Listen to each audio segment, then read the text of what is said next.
Bwana, habari za wakati huu wapenzi wa Kalela Online TV. Jina langu naitwa Lucky the host. Na siku ya leo katika seti yetu tumeweza kutembelewa na Manji. Ana mengi ya kutuambia kuhusiana na zoezi ambalo tumelisikia likitrendi sana kuanzia tarehe 13 ya mwezi huu wa pili mpaka tarehe 17. Kutakuwa na zoezi gani hapa mjini? Lakini kabla ya yote tumfahamu vizuri Manji ni nani. Bwana, mambo vipi? Swali kabisa. David fresh, inakuaje? Fresh kabisa. Bwana, kwanza jitambulishe vizuri kwa kufahamu vizuri watu ambao wanakutazama hivi sasa.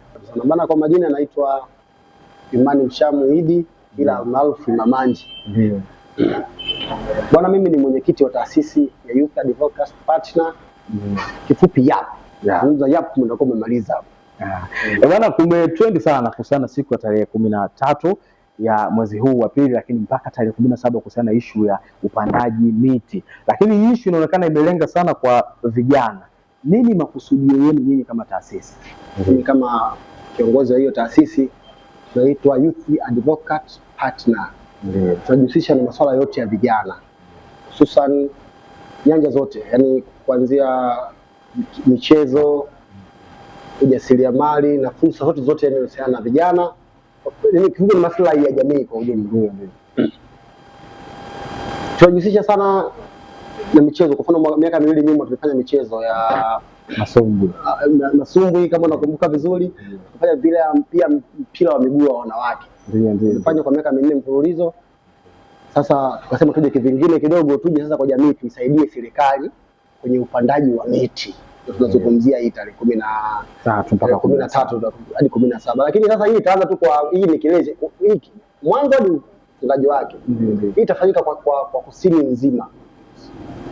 Upandaji wa miti tunaanza kufungua hapa Masasi napata chatoka Masasi na maana turudi tena Masasi mjini. Tutafuta sehemu tena kupanda tena, tukishatoka hapo tena sehemu nyingine mpaka tumeweza mkoa mzima kwa ujumla. Lengo kusapoti serikali kwenye upandaji wa miti ili kutunza mazingira na pia kushauri jamii, kushawishi na kuwaelekeza kuwa utumiaji wa nishati salama. Sawa. Na pia nyinyi kama taasisi mmezungumzia vitu vingi sana. Kulikuwa na masumbwe, kulikuwa na pia michezo kwa maana ya mpira wa miguu pia kwa wanawake na vitu vingi mbalimbali ambavyo tushawahi kuviona hapa mjini. Ilikuwaje mkawaza kuhusiana na upandaji miti? Yaani kwa nini hiyo upandaji miti?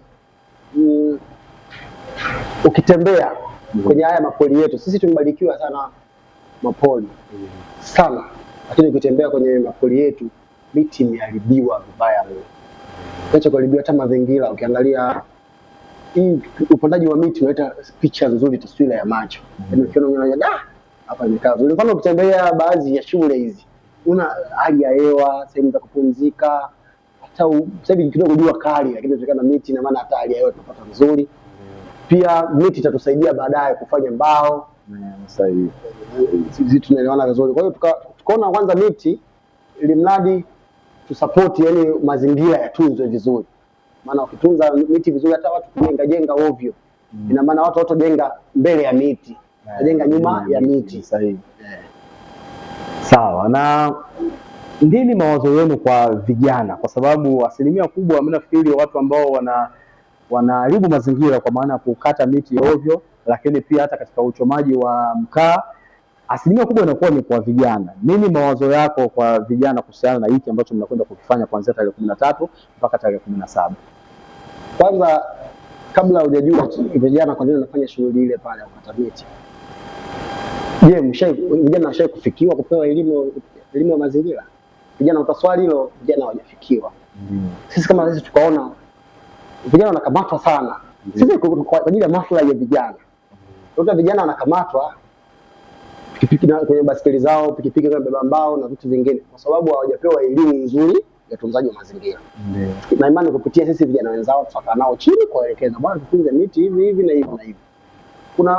Kuna kauli mbiu isha kujaga hapa zamani tunakumbuka, panda mti kata mti, kama unakumbuka. Ndio. Lakini ilikuwa elimu nzuri sana, lakini jamii haikuwafika vizuri pamoja na sisi tukiwemo. Na imani hii elimu ya miti si yote atakupata.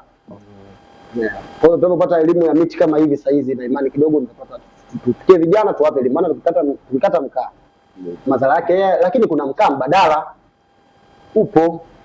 tuwape elimu sasa ya mkaa mbadala, maandalizi ya jiko la mkaa mbadala. Kama kuna uwezekano wa kuunda huo mkaa mbadala, wajitahidi kupata elimu hizo, watengeneze ili waweze kuuza, wapate riziki. Kuna majiko ambayo yanatumia kuni nayo. Majiko ya kuni nayo yanatumia kuni chache lakini moto mwingi. Sahihi. Kwa hiyo hapa naona tukiwapa elimu, hatuwezi kukataza watu kutumia kuni kwa ajili ya kutumia mkaa. Lakini tuwape vitu mbadala. Kama kutumia hichi, fanya hivi na maji tutapata kama vizuri. Mazingira yatatunza vizuri. Kwa lengo la kufikia vijana, tunashirikiana na serikali na TFS kwa ujumla. Sawa, lakini pia ndani ya hii wiki kuanzia tarehe 1 nafikiri mpaka kufikia leo tarehe 10 ya Februari kumekuwa na picha nyingi ambazo mimi binafsi nimeziona sana zikienea mtandaoni, lakini pia zimekuwa trend, ukionekana viongozi mbalimbali kama madiwani, wabunge, lakini pia nafikiri hata viongozi wa serikali za mtaa. Hii issue yenu ya upandaji miti kuna uhusiano wowote na serikali au ni wewe tu kuwa karibu na serikali kwa maslahi yako binafsi? Hapana, mimi kwanza sio mimi. Ninapozungumza mimi na maana nazungumza taasisi kwa ujumla. Ndio. Mimi ni watu wote. Yaani tuko na taasisi, mimi ni kiongozi wa taasisi. Kwa hiyo wale viongozi wale ni viongozi wa TFS. Vipi? Wale ni viongozi wa TFS. Nao hiyo tunashirikiana nao kwa pamoja. Lakini pia wale madiwani nao wametuunga mkono kushirikiana na sisi kwa ujumla kwenye hili zoezi. Kwenye kiti ya mtaa nao wanashiriki, wanapita kugawa elimu na wao. Elimu tunapeleka, sisi tunapeleka wazo kwa watu, wazo kwa support pamoja, na tunashukuru sana. Kwa kule Chukunja diwani ametupokea vizuri, mwenyekiti, nisemeni watendaji, baraza lote la ujumla limetupokea vizuri sana. Na vipi kama itatokea mmemaliza hili zoezi, kuna wale watu tunasema waharibifu, yani leo mnaenda kulitengeneza zoezi lenu kwa uzuri kabisa, mtapanda miti, tutapata taswira nzuri katika mji wetu au katika sehemu mbalimbali ambazo mtakuwa mkifanya hii project yenu. Alafu vipi siku unakuta mtu sasa, kuna wale washenzi sema mpanda mti, alafu kesho unamkuta mtu anatoa ule mti. Ni kitu gani ambacho unafikiria unaweza kukifanya au hatua gani ambayo utaichukua baada ya kukuta tukio kama hili linatokea?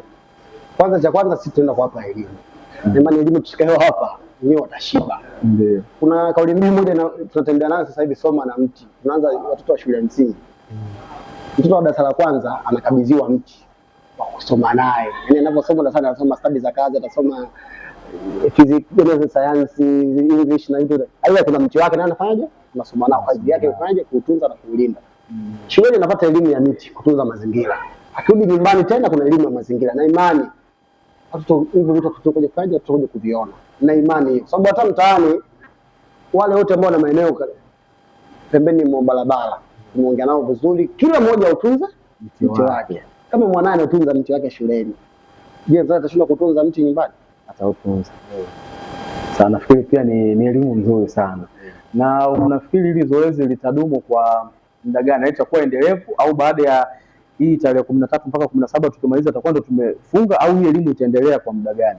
Hii elimu itaenda kwa muda mrefu, lakini cha kwanza mimi nilichofikiria, kitu cha kwanza kabla sisi mimi na cabinet mzima, lengo lilikuwa Mtwara mzima kwanza tufanye hivi. Na lengo tumekimbilia kipindi hichi kutokana na saizi utunzaji kipindi hichi miti tunaweza tukaitunza kwa tukailea. Sababu kidogo maji kidogo, tunashukuru Mungu mvua zinanyesha hadi. Kwa wakati huo hapo tukisogea nayo na mbele, na imani itakuwa nzuri. Ila sio hapa. Na tukomei hapo. Na kama nilivyokuambia, tunafanya hii kama uzinduzi, tunaanza kufanya, watu wameanza kuandaa tarehe 13, tupiga 14 mpaka 17 kilele chake. Kwa pale napata. Lakini kutoka hapo na sehemu zingine tutafanyaje? Tutaenda hata sasa tutapata wanahabari au tutapata hapo, tutatoka tena sehemu fulani, tena sehemu fulani, tena sehemu fulani. Ni endelevu. Sawa. Na kwa kumalizia, badala ya project ya panda mti, hata mtegemee project gani tena kwenu kama taasisi? Bwana, project yao unavyojua, project hapa bwana ziko nyingi. Kwanza baada hii nilikuwa na wazo muda mrefu sana shaka na kabineti yangu kuhusiana na bodaboda. Maana bodaboda imekuwa kama ni uti wa mgongo kwa sasa hivi kwa vijana, ni ndio sehemu yao kubwa sana ya kutafutia riziki. Lakini tunaona vitu vyao vingi sana vinaenda ovyo, haviendi kuna kwa kwetu Masasi haviko straight sana. wana changamoto za kutosha wenyewe kama bodaboda, lakini kufuatilia sana mikataba yao. Mikataba mingi ya bodaboda ni holela. Yaani bodaboda inatakiwa asiue. Unaelewa? Maana tatizo lolote lile. Yaani unakuta wengi ameleta mtu mkataba miezi 9, pikipiki amenyang'anywa. Sisi tusimame nao, tukanao pamoja, tushirikiane, tutafute wanasheria kulinda maslahi yao bodaboda na wenye pikipiki. Yaani tutengeneze usalama. Mtu bodaboda ameibiwa pikipiki na ya mkataba, atakamatwa, atakaa ndani. Unaelewa? Bado pikipiki tena alipe. Bwana, sisi tunashukuru pia kwa muda wako na imani tunakwenda kuona mambo mazuri kuanzia tarehe 13, si baada, nafikiri kesho kutwa tu. Kwa tukushukuru sana kwa muda wako, lakini pia nyinyi kama taasisi, sisi tuombe pia dua, tuone maendeleo makubwa, tuone mkifanya makubwa sana kwa vijana, hasa kwa kama ulivyozungumza kwa bodaboda, lakini pia na vijana ambao wanajitafuta. Bwana, kama nilivyojitambulisha mwanzo, naitwa Lucky the Host na hii ni Kalela Media, na leo tulikuwa na Imani Mshamu, mwenyewe anasema maarufu anaitwa Manji the Boss. Tunahitimisha kipindi hiki mpaka siku nyingine. Kikubwa tusubiri tuone project yao kuanzia tarehe 13 mpaka tarehe 17, kipi ambacho kinakwenda kujiri. Shukrani sana. Nyuma ya kamera tulikuwa na Moko TZA. Asante kwa time yako bro. Kalela Online TV, elimu ya dini, tiba ya jamii.